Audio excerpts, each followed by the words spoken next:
Hey, seventh graders, how you doing? Mr. Garnett Cook. Hope you're all having a good Memorial Day weekend. I'm doing this week's screencast using video. So how you doing? This week I'm going to be taking a few minutes to preview some of the work we're going to be doing this week. It's primarily focused around Rome's origins.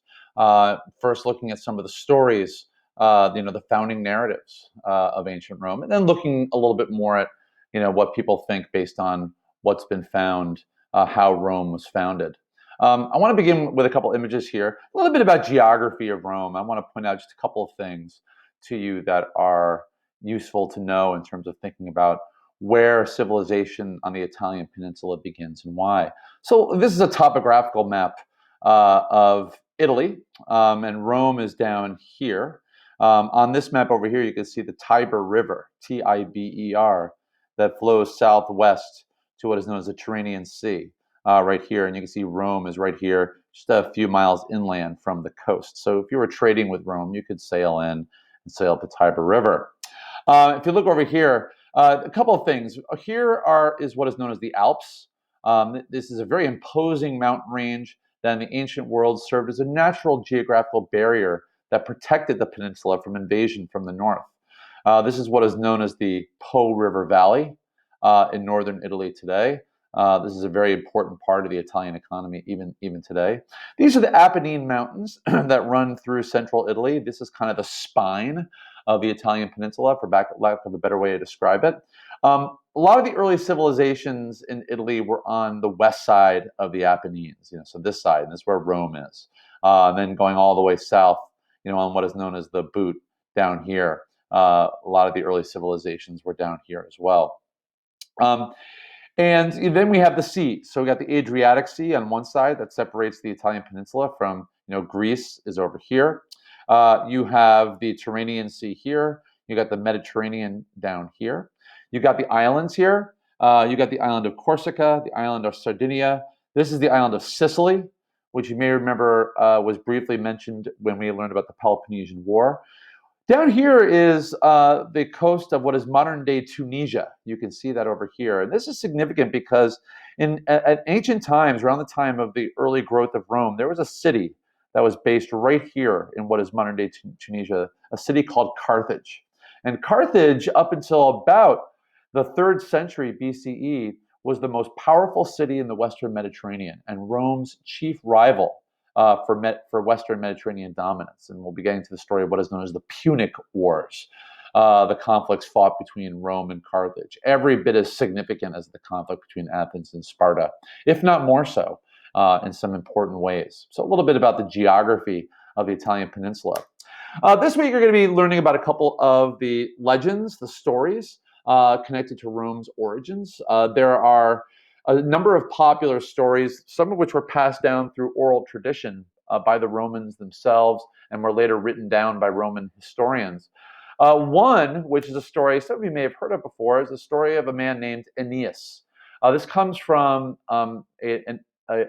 something called the Aeneid, which is the story of this Trojan War hero. So this is, according to legend, a Trojan warrior who, after the Trojan War, the very Trojan War connected to the Greeks, left and went on his own kind of odyssey, eventually settling in southern Italy. And it's his descendants, according to sort of the Roman legend, who were the founders of the city of Rome. You'll learn about the story of Aeneas this week.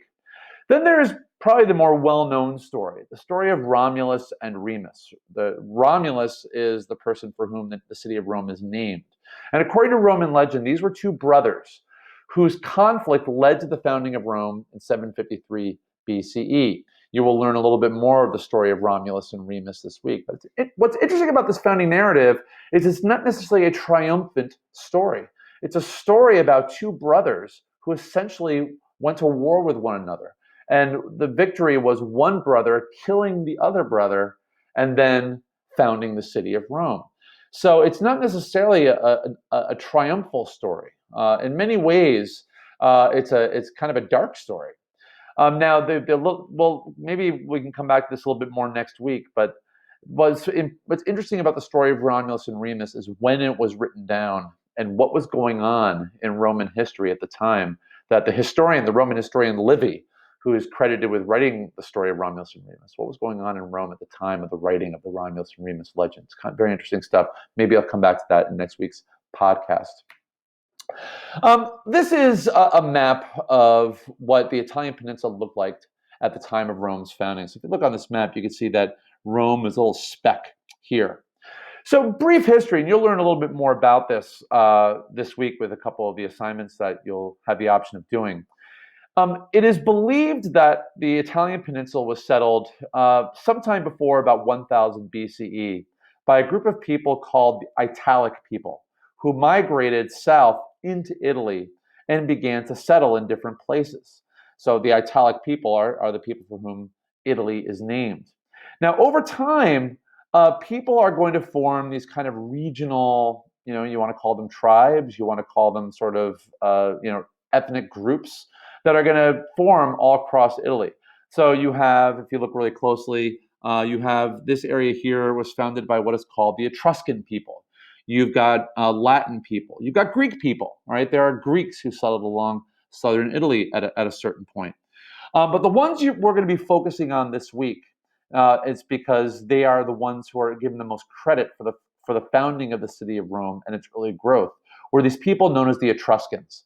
The Etruscans were people who settled in western Italy. You can see the Etruscan area here, who were at a certain point a very powerful, culturally advanced, and economically successful people in central western Italy.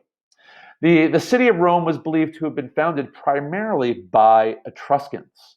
And that's what I want to come to right now. So the early history of the Rome is an interesting history. And one of the things that's, first of all, important to know is that pretty much everything about Rome's founding and its early history is based on stories, legends, and folktales. There is no written record, and here's why. In 390 BCE, the city of Rome was attacked by a group of people from the north called the Gauls. The Gauls attacked, and according to the records, burned a lot of the city to the ground, including, I believe, was the Roman library, where a lot of Rome's early written records were housed. And so Rome's early written records were destroyed in 390 BCE. So anything that happened before that year is really the stuff of legend and storytelling. Don't have a lot of hard historical evidence to support anything about Rome's early years. And that includes its early history. So Rome, according to legend, was founded in 753 BCE. And what we're told in the Roman stories is that for most of its first couple hundred years, that it was ruled by a series of kings.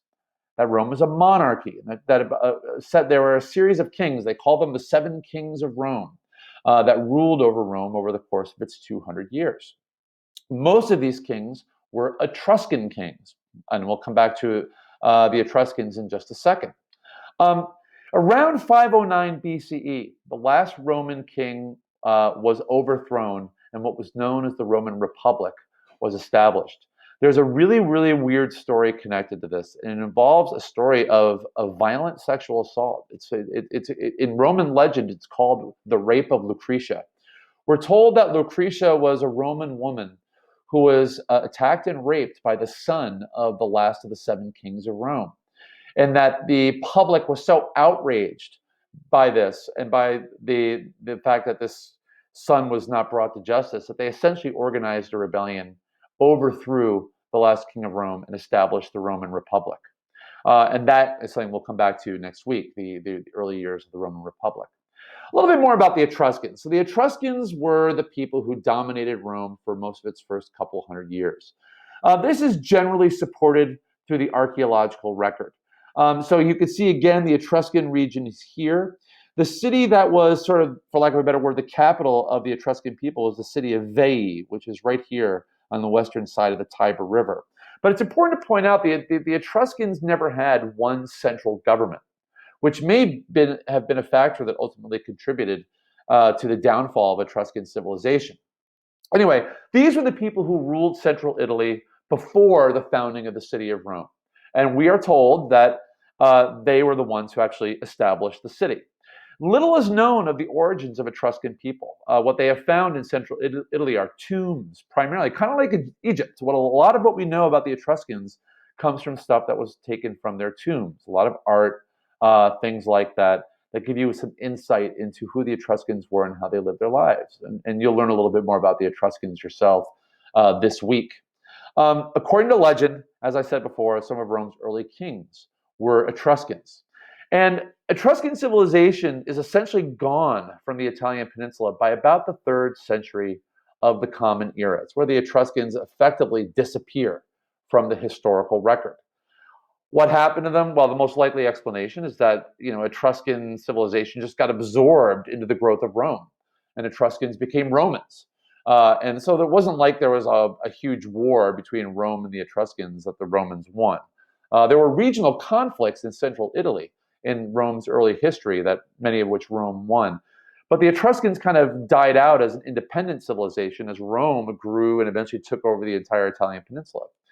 So that's what we know about Rome's early history. We have these interesting stories you're going to learn about this week: the story of Aeneas, the Trojan warrior, the story of Romulus and Remus, the brothers who fought for power. And then you'll learn a little bit more of what we've learned through archaeology, through different sources about the founding of Rome and its early history.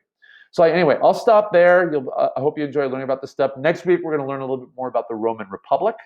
And that's important because the United States is very much modeled after the Roman Republic. So we'll be learning a little bit more about that next week. Hope you have a good rest of your week, folks. Take care.